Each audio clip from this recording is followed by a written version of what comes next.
രാഹുലീശ്വരെ ചർച്ചയിൽ പറഞ്ഞ 2, 3 കാര്യങ്ങൾ വളരെ ശ്രദ്ധിക്കേണ്ടതാണ്. രാഹുൽ പറഞ്ഞ കാര്യം ഇതാണ്. നമ്മൾ ഡ്രസ്സ് ധരിക്കുമ്പോൾ മിതത്വം, സഭ്യത എന്നീ 2 വാക്കുകളാണ് രാഹുൽ പറഞ്ഞത്. ഇത് കേരളത്തിലുള്ള ഏകദേശം ഒരു 50% ആൾക്കാരും ഇത് അക്സെപ്റ്റ് ചെയ്യും എന്ന് തന്നെയാണ് നമുക്കും തോന്നുന്നത്. നമ്മളിപ്പോൾ ജീവിക്കുന്നത് കേരളത്തിലാണ്. അപ്പോൾ കേരളത്തിൻ്റെ സംസ്കാരം നമ്മൾ ഉൾക്കൊണ്ടേ പറ്റൂ. ഇപ്പം നമ്മളിപ്പോൾ നമ്മുടെ കുട്ടികൾ സ്കൂളുകളിൽ പോകുന്നു, കോളേജുകളിൽ പോകുന്നു, പള്ളിയിൽ പോകുന്നു, വിവിധതരം ഫംഗ്ഷനുകളിൽ പങ്കെടുക്കുന്നു. അപ്പോഴെല്ലാം നമ്മൾ വിവിധ തരത്തിലുള്ള ഡ്രസ്സുകളാണ് ഉപയോഗിക്കുന്നത്. സ്കൂളിൽ പോകുമ്പോൾ നമ്മൾ എന്തുകൊണ്ടാണ് സ്കൂളിൻ്റെ നിയമം അനുസരിച്ചുള്ള യൂണിഫോം ധരിക്കുന്നു. പള്ളിയിൽ പോകുമ്പോൾ പള്ളിയിൽ ആവശ്യത്തിന് വേണ്ട അച്ചടക്കത്തോടുള്ള ഡ്രസ്സ് അവിടെ ധരിക്കുന്നു.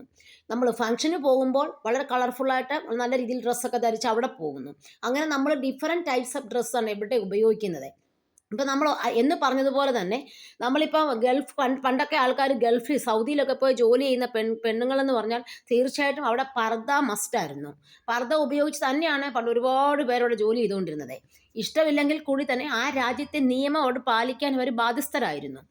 എന്ന് പറഞ്ഞതുപോലെ നമ്മൾ ഇപ്പോൾ വിദേശ രാജ്യങ്ങളിൽ ആൾക്കാർ പറഞ്ഞു അവിടെ ഡ്രസ്സ് ഇല്ലെങ്കിൽ അല്ലെങ്കിൽ നമ്മൾ എക്സ്പോസ് ആയിട്ട് ഒത്തിരി നമ്മൾ ഓപ്പണായിട്ട് ഡ്രസ്സ് ധരിക്കുമ്പോൾ അവിടെ ആരും നമ്മളെ ഒന്നും ചെയ്യാൻ വരില്ല, ആരും നോക്കത്ത് പോലുമില്ല, അവിടെ നിയമം കർശനമാണ് എന്നൊക്കെ പറഞ്ഞെങ്കിലും അവിടുത്തെ കൾച്ചർ അതാണ്. ആ രാജ്യത്തിൻ്റെ കൾച്ചറ് വർഷങ്ങളായിട്ട് അവർ ഫോളോ ചെയ്ത് വരുന്ന കൾച്ചർ അതാണ്.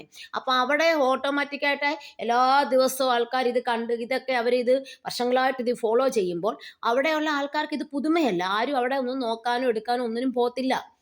കേരളത്തിൻ്റെ അങ്ങനെയല്ല. കേരളത്തിലെല്ലാം എല്ലാവരും ഡ്രസ്സ് ധരിക്കുന്നത് എല്ലാം വേറൊരു രീതിയിലായതുകൊണ്ട് അതിനകത്ത് കുറച്ച് ആൾക്കാർ ഡ്രസ്സ് ഓപ്പൺ അപ്പ് ആക്കുമ്പോൾ ഓട്ടോമാറ്റിക്കായിട്ട് ആൾക്കാർ അങ്ങോട്ട് ശ്രദ്ധിക്കപ്പെടാം സാധ്യത കൂടുതലാണ്. അപ്പോൾ നമ്മൾ ജീവിക്കുന്ന ഏത് ചുറ്റുപാടാണോ ആ ചുറ്റുപാടിൻ്റെ സാഹചര്യങ്ങൾ മനസ്സിലാക്കി ഡ്രസ്സ് ചെയ്യാൻ ശ്രമിക്കുക.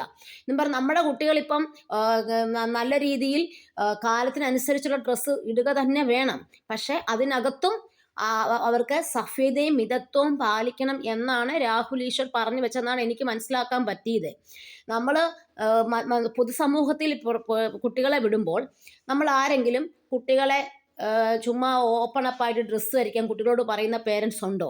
എല്ലാവരും പറയുന്നത് നല്ല രീതിയിൽ വളരെ ഭംഗിയായിട്ട് മിതത്വം പാലിച്ച് നമ്മൾ ഡ്രസ്സ് ധരിച്ചു പോകണം എന്ന് തന്നെയാണ് കുട്ടികളോടും പറയുന്നത്.